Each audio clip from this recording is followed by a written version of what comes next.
Hi. Well, a couple days ago I went to the local gun shop.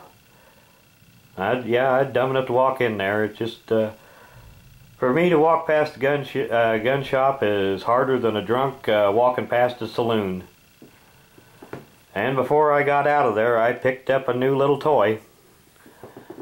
Little Sig Sauer.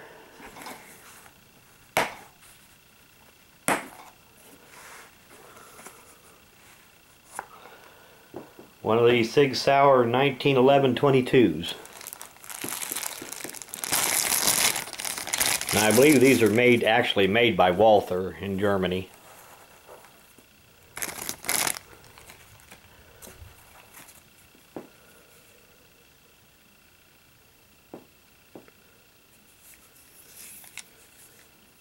See if we can get some of these markings to show up here.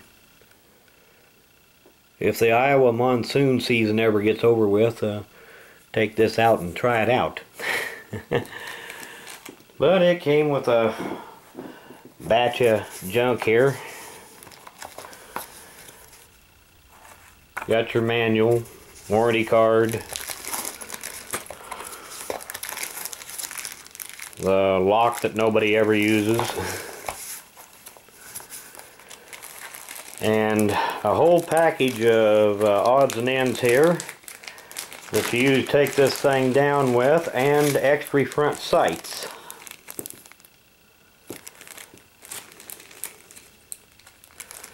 See if we can get some of this paraphernalia out of here.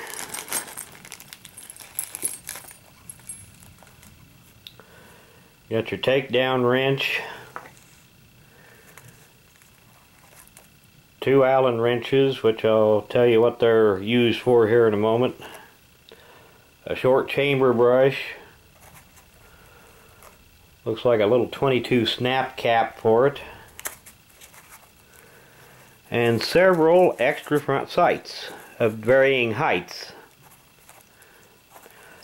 Since this gun has fixed sights, they supply the front sights on these things are plastic. So they're not expensive by any stretch of the imagination. So they just include 5 of them of varying heights. And you can use that to set the elevation on your sights on the gun just by replacing them. That's what one of the Allen wrenches is for, is to replace that front sight. It's just held in there with a small Allen screw, as you can see here. Just take that Allen screw loose and slide that front sight out of there and replace it with another one. Now the sights aren't bad. 3-dot sight system. But it is a little bit different than your standard 1911. The 1911s that are chambered in 22 long rifle are just a straight blowback gun. There is no barrel linkage, and they don't lock into the top of the barrel does not lock into the top of the slide like it does on a real 1911. But outwardly, they've got the look and the feel of a real 1911. Even the weight is about the same. Zambi safety on it. High beaver tail grip safety. And I do have one of those Kia-Paw 1911 22s, and I've never been happy with it. This thing is a little jam-o-matic with most ammo. And I've worked on it several times trying to improve it on feeding, and it has improved some, but I've never got it to where it really worked real good. So I think this little rig here is going to replace that one.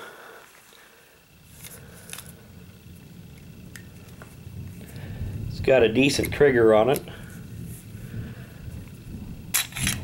10-round magazine. Magazine at least is metal. Sounds like the thunderstorm is heating up again out there.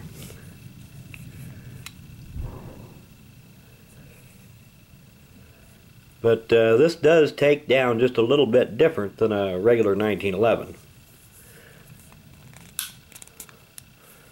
Now on on your standard 1911, you can just remove your barrel bushing. You know, turn your barrel bushing, take the spring follower out, set this back a little bit, and just pop that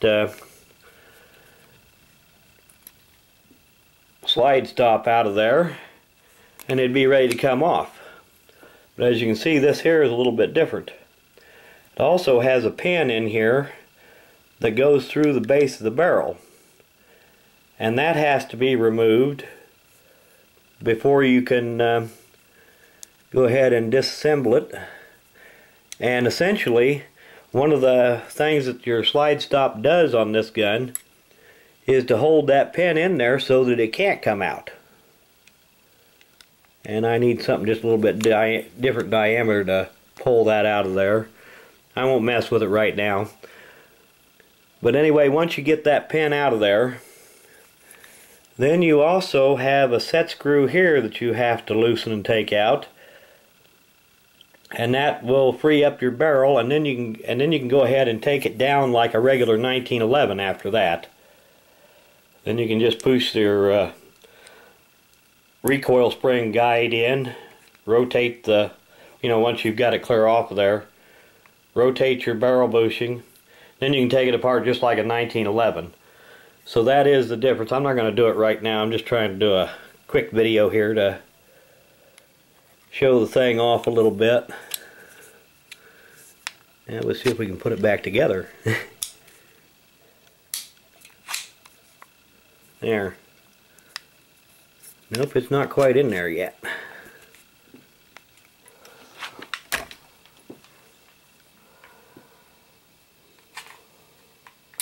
There.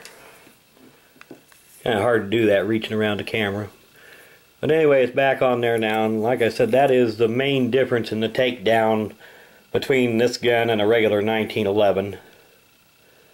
Just that once you've got your slide stop out, that pin has to come out of the barrel, the lower part of the barrel, and that set screw has to be taken loose.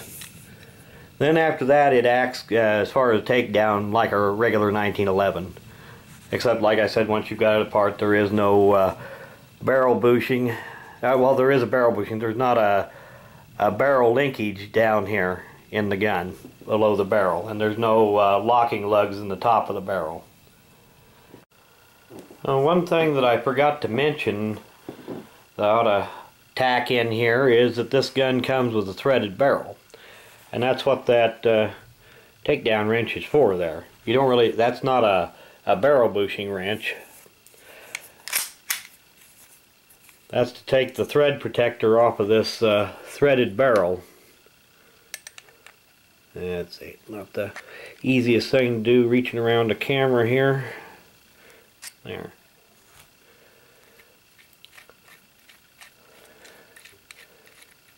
But you take that thread protector off of there, which I just dropped it.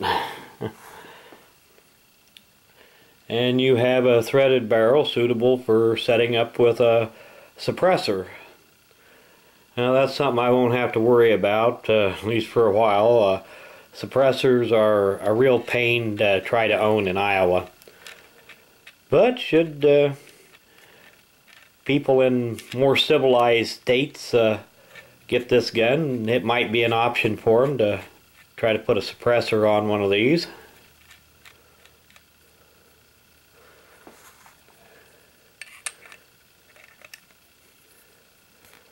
And just tighten it back down. But I just thought I ought to mention that it is one of the features of the gun that some people might like.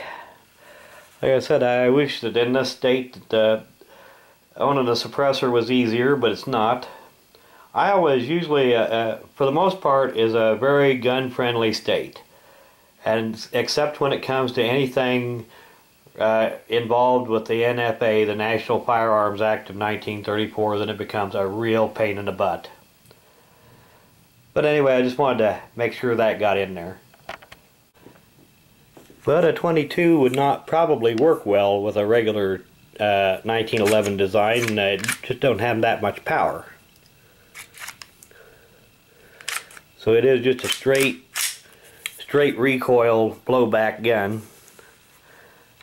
But I wanted to show it off a little bit, and as I said, if the monsoon season ever gets over here, get this out and we'll do a shooting video with it. But I want to do an end of video shout out, and this one's for Ryan Michad. And I'll put a link to his channel in the description of this video, and get a little free time, go check it out. Well, thanks for watching.